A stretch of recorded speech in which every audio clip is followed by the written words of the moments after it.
The notion that a drought in Indonesia or the Philippines could be caused by the same conditions that produce torrential rains in the United States, Peru, and Chile might appear to the casual observer to defy logic.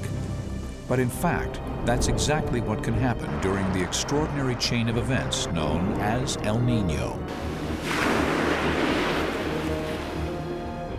El Niño is the appearance from time to time of warm water in the central and eastern Pacific Ocean.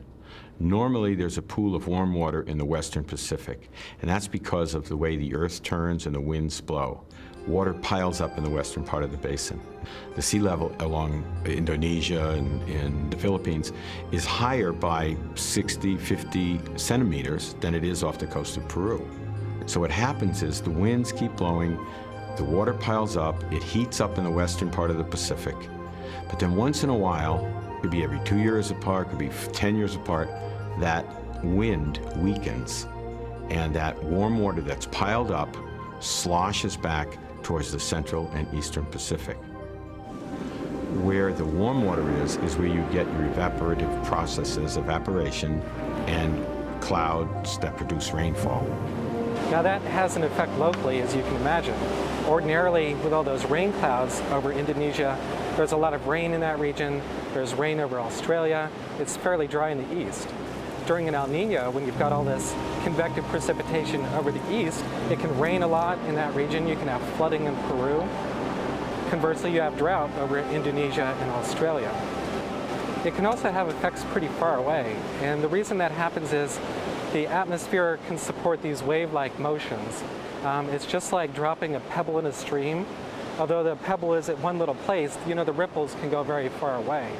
So those ripples can extend, say, over North America and change how the weather patterns over North America are. How much of what you're telling us today about El Niño being renewed? In recent years, El Niño events have become the focus of intense scrutiny and discussion, not only among scientists, but within the ranks of the media and the general public as well. In fact, however, the conditions that give rise to these events have been observed for well over a century.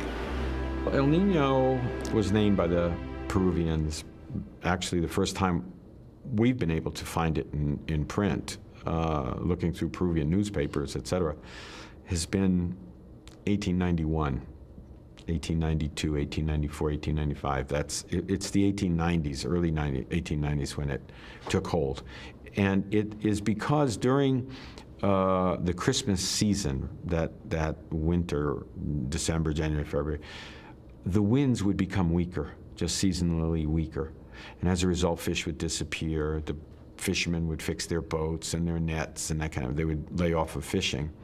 And because it came around Christmas time, they called it El Niño with capital E and a capital N, which means the Christ child.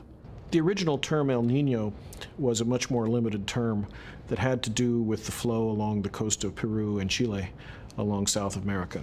Now we know that this is not just a local event. It's a much larger scale event. It certainly encompasses the whole equatorial Pacific, maybe has some ramifications in the Indian and Atlantic Ocean as well. Although scientists understand a great deal more about El Niño events than they once did, there are still many unanswered questions.